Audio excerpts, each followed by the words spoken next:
Hawaiian Folklore, public domain reading.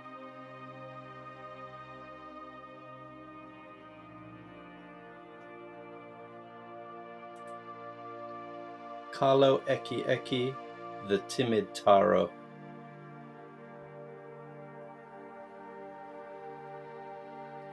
A chief lived on the mountainside, above Hukana, and there his people cultivated taro. They made kapa cloth, and they prepared the trunks of the koa trees for canoes. He had a very fine taro patch. The plants prided themselves upon their rapid and perfect growth. In one part of the taro pond, side by side, grew 2 taro plants, finer and stronger and more beautiful than the others. The leaf stalks bent over in more perfect curves.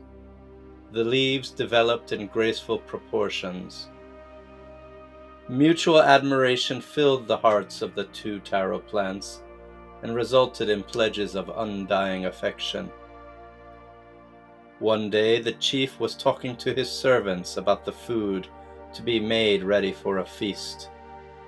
He ordered the 2 especially fine taro plants to be pulled up. One of the servants came to the home of the 2 lovers and told them that they were to be taken by the chief. Because of their great affection for each other, the 2 taro plants determined to cling to life as long as possible, and therefore moved to another part of the taro patch, leaving their neighbors to be pulled up instead of themselves. However, the new chief soon saw them in their new home and again ordered their destruction. And again they fled. This happened from time to time until the angry chief determined that they should be taken, no matter what part of the pond they might be in. And thus the 2 taro plants thought best to flee. Therefore they took to themselves wings and made a short flight to a neighboring taro patch. Here again their enemy found them.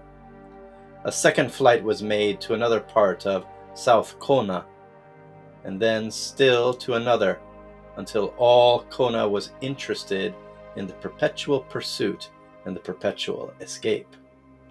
At last there was no part of Kona in which they could be concealed.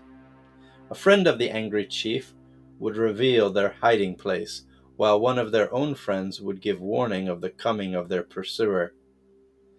At last they leaped into the air and flew on until they were utterly weary, and fell into a taro patch near Waiohinu. But their chief had ordered the imu, the cooking place, to be made ready for them, and had hastened along the way by foot, trying to capture them if at any time they should try to light. However, their wings moved more swiftly than his feet, so they had a little rest before he came to their new home. And then again they lifted themselves into the sky. Favoring winds carried them along, and they flew a great distance away from South Kona, into the neighboring district of Kau. Here they found a new home under a kindly chief, and here they settled down and lived many years under the name of Kalo-Eke-Eke, or the Timid Taro. A large family grew up around them, and a happy old age blessed their declining days.